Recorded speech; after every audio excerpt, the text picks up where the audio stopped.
I remember being told as a kid that never is a really long time. I will never talk to her again. I will never believe what he says again. I will never forgive them. Never. It's a heat of the moment word. It's a manifestation of our hurt and anger and betrayal. It's a reaching for the foreverest word that we can find. A refusal to repair or see an alternative or imagine that things or they or we could be different one day. Never comes up from inside of ourselves, from our most injured and sensitive spaces, and arises as a protection from further hurt, and sometimes from facing what it might take to get from where we are now to somewhere else. Never, we say, from the center of our pain. There's a really big and challenging never in this week's Torah portion, Teitzei. We're instructed by Moses, by God, Lo yavo Amoni v'Moavi bikahal Adonai gam dor asiri. They're mad. Lo yavo lahem bikahal Adonai ad olam. No Ammonite or Moabite shall be admitted into the congregation of Adonai. No descendants of such, even to the 10th generation, shall ever be admitted into the congregation of Adonai. Lo tidrosh shloma v'tovata kol yamecha le'olam. You shall never concern yourself with their welfare or their benefit as long as you live. It's not just a never, it's a never ever. Le'olam, for all eternity. No one from these two peoples can ever join the people Israel. Not by marriage, or by conversion, or by friendship, or by repairing anything that had been done. And here, we are told that the anything that had been done to us, the reason that they can never join is twofold. One, they did not meet us with food and water when we were in need on our 40-year journey through the wilderness. And two, because they hired the sorcerer Bil'am to try to curse us. For these two sins, these acts of cruelty and betrayal, there is no forgiveness. They may never join our people, and we are never to care about them, their welfare, or their benefit. Now here we sit on the eve of the High Holy Days, smack in the middle of our preparatory month of Elul. During this month, we begin the process of tshuva, of repentance, and making amends with others. It's a deeply reflective month, during which we try to be really honest about the ways that we've hurt people in our lives over the past year, and also the ways that we ourselves have been hurt.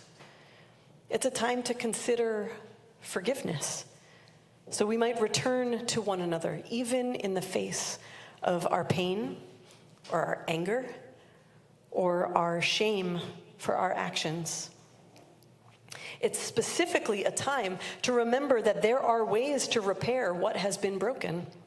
A time to remember that there are also grave consequences to allowing our relationships to remain broken. We may never find our way back to our loved ones.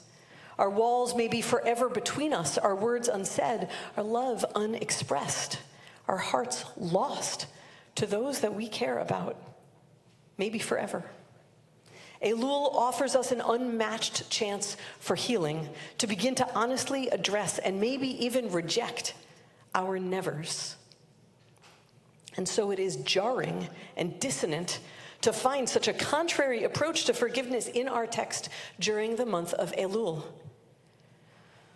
Now, there may be people in our lives that may never deserve our forgiveness. Someone whose actions are beyond the pale. That is for each of us to determine.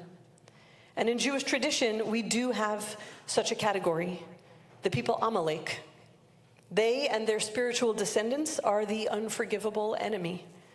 That exists. But the Moabites and the Ammonites are specifically not the Amalekites. And yet here we have this never ever in our text. And especially during the month of Elul, it's important that we try to understand it. The rabbis are also trying to understand it.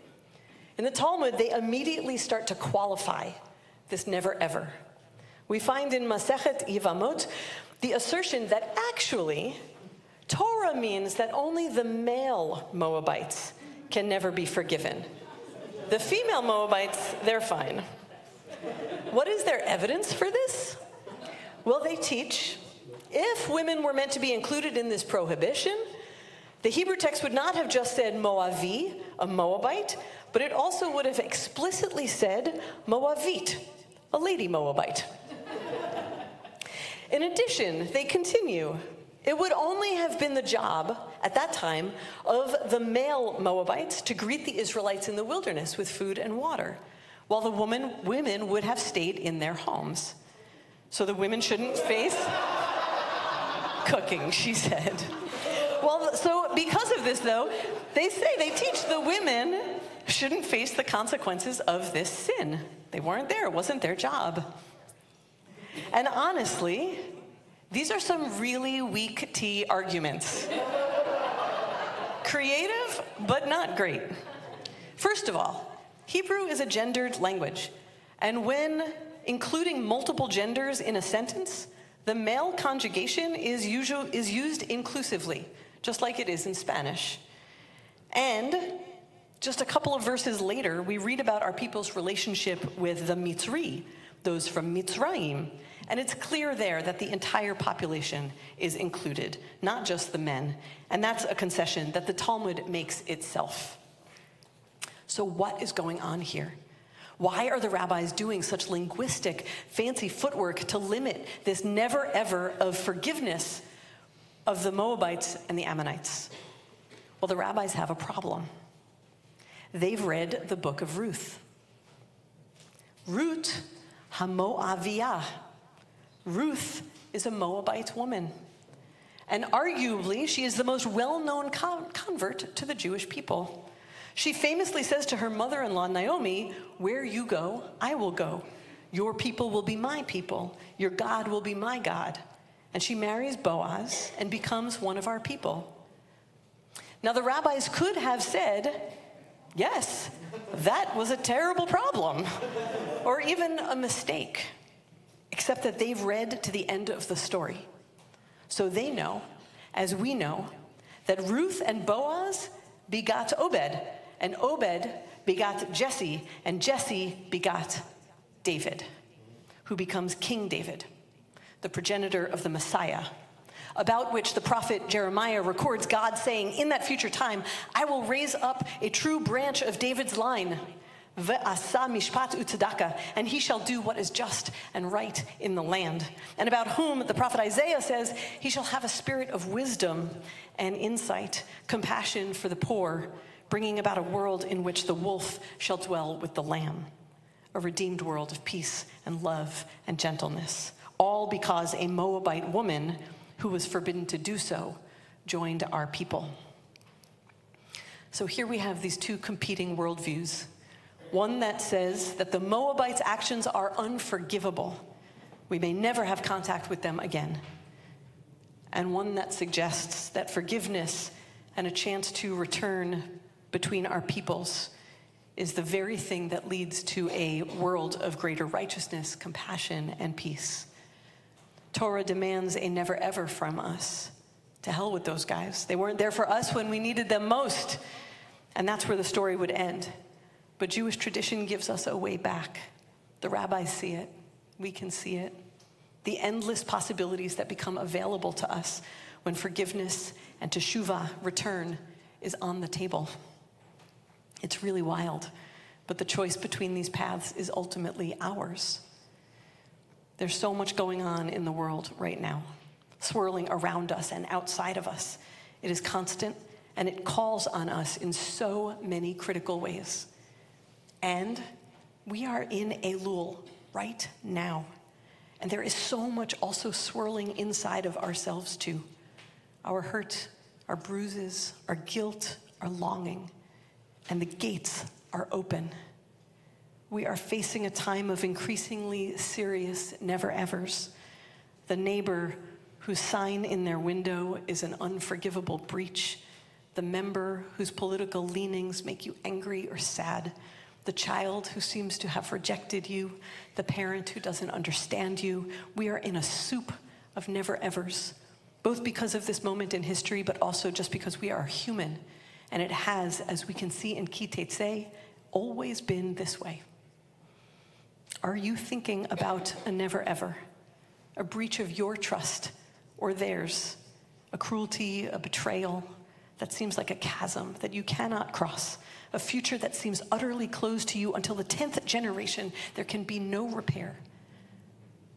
But what if we, like the rabbis did, cracked through it just a bit, qualified it, refused it, tested it to see if the walls really must hold, and wondered, is teshuvah possible here? And if it is, what could a next part of our story be? What different future, what wholeness or peace or compassion or love might be out there waiting? We could settle comfortably into all of our never-evers, but I pray that this year, in this month of Elul, full of what is yet possible, for the sake of our families, our neighborhoods, our community, our people, and our world, we might instead trace our roots back to Ruth, the Moabite, and do what we need to do to find out what worlds might yet be possible on the other side of our teshuvah. Shabbat Shalom.